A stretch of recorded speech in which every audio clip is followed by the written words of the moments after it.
الحمدللہ رب العالمین والصلاة والسلام علی سید المرسلین اما بعد فاعوذ باللہ من الشیطان الرجیم بسم اللہ الرحمن الرحیم۔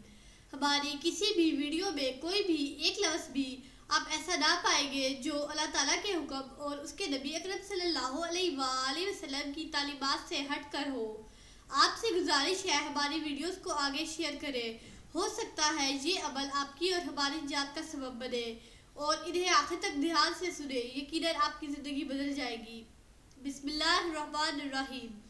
جھوٹ فی نفسہ حرام نہیں ہے، بلکہ اس وجہ سے ہے کہ اس میں مخاطب یا کسی دوسرے کو ضرر پہنچتا ہے، کیونکہ جھوٹ کا کم سے کم درجہ یہ ہے کہ جسے جھوٹی خبر دی گئی ہے وہ خلاف حقیقت کا یقین کر لیتا ہے، یوں وہ حقیقت سے بے خبر ہو جاتا ہے اور کبھی اس بے خبری کے سبب دوسرے کو نقصان بھی پہنچ جاتا ہے، مگر عموماً ایسا نہیں ہوتا۔ کبھی بے خبری بے منفعت اور مصلحت بھی ہوتی ہے، اور جھوٹ بولنے کے سبب اس چیز سے بے خبری رہتی ہے تو منفعت و مصلحت کے پیش نظر اسی صورت میں جھوٹ بولنے کی اجازت ہے، اور بعض اوقات جھوٹ بولنا واجب ہوتا ہے۔ حضرت سیدنا محمود بن مہران علیہ رحمت المنان فرماتے ہیں، بعض مواقع پر جھوٹ بولنا سچ کہنے سے بہتر ہے۔ تمہارا کیا خیال ہے کہ ایک شخص کسی دوسرے کو قتل کرنے کے لیے اس کے پیچھے دوڑ رہا ہو، اور وہ کسی کے گھر میں داخل ہو جائے اور قتل کا ارادہ کرنے والا شخص تمہارے پاس پہنچ کر پوچھے، کیا تم نے فلاں کو دیکھا ہے؟ تو تم کیا کہو گے؟ کیا یہ نہیں کہو گے کہ میں نے اسے نہیں دیکھا؟ کیا تم سچ کہو گے؟ یہ وہ صورت ہے جس میں جھوٹ بولنا واجب ہے۔ ہم کہتے ہیں کہ خلا مقاصد تک پہنچنے کا وسیلہ ہوتا ہے، تو ہر اچھا مقصود جس تک پہنچنا سچ اور جھوٹ دونوں کے ذریعے ممکن ہو، اس پہ جھوٹ بولنا حرام ہے، اور اگر اس تک پہنچنا سچ کے بجائے صرف جھوٹ کے ذریعے ممکن ہو، تو اگر اس مقصد کو حاصل کرنا مباح ہو تو اس پہ جھوٹ بولنا مباح ہے۔ اگر مقصود واجب ہو تو جھوٹ واجب ہوگا، جیسے مسلمان کے خون کی حفاظت واجب ہے، چنانچہ جب سچ بولنے میں ظالم سے روپوش کسی مسلمان کا خون بہتا ہو تو اس میں جھوٹ بولنا واجب ہے، اور جب جنگی مقاصد دو ناراض ہونے والوں کے مابین صلح مظلوم کے دل کو خوش کرنا بغیر جھوٹ کے حاصل نہ ہوتا ہو تو جھوٹ بولنا مباح ہے، لیکن جس حد تک ممکن ہو جھوٹ سے بچنا چاہیے، کیونکہ جب وہ اپنے اوپر جھوٹ کا دروازہ کھولے گا تو اس بات کا خوف ہے کہ وہ بلا ضرورت جھوٹ بولے اور حد ضرورت پر اکتفا نہ کرے، تو اصل کے اعتبار سے جھوٹ حرام ہے، البتہ ضرورت کی وجہ سے جائز ہے۔ ضرورت کے سب جائز ہونے پر حضرت سیدتنا ام کلثوم رضی اللہ تعالیٰ عنہا سے مروی روایت دلالت کرتی ہے۔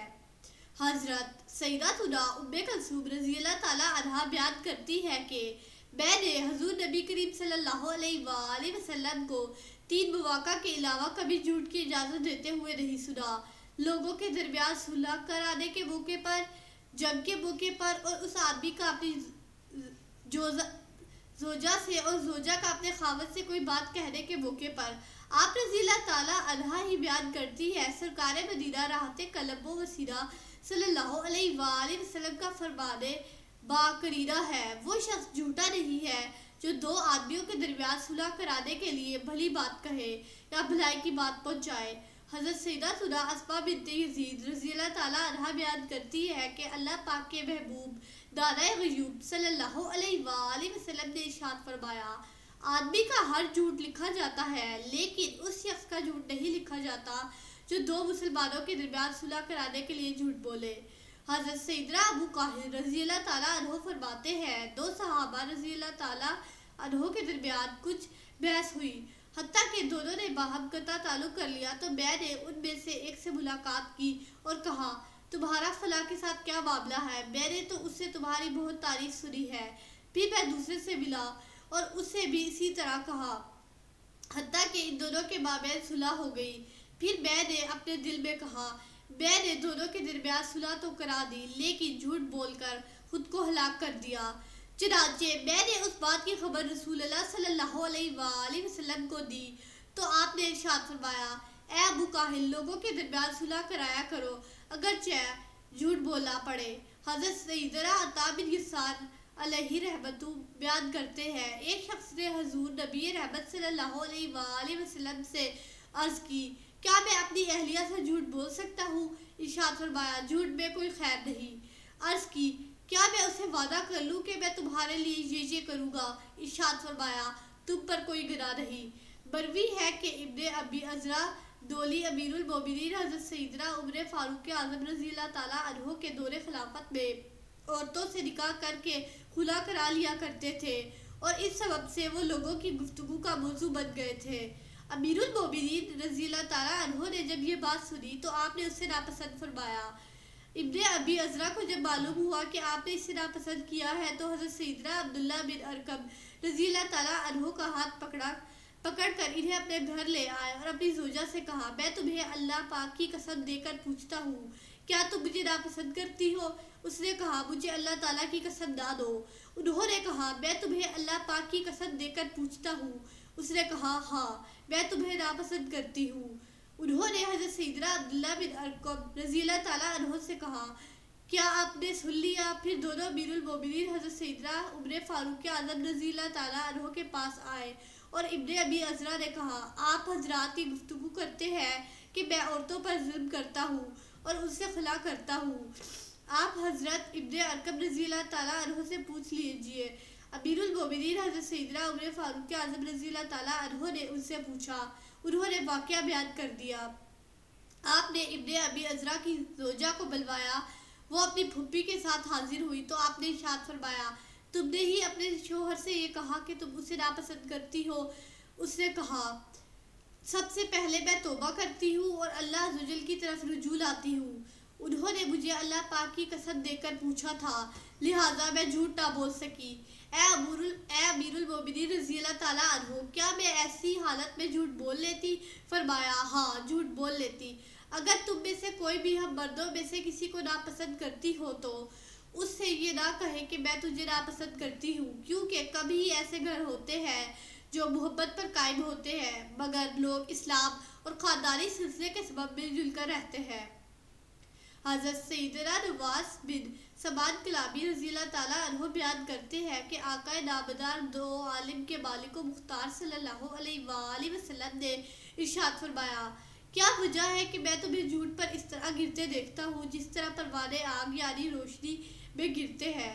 آدمی کا ہر جھوٹ یقینی طور پر لکھا جاتا ہے سوائے یہ کہ آدمی جنگ میں جھوٹ بولے، کیونکہ جنگ میں فریب ہی ہوتا ہے، یا دو شخصوں کے درمیان بغض و عداوت ہو اور وہ ان کے درمیان صلح کرائے یا اپنی زوجہ کو خوش کرنے کے لیے کوئی بات کہے۔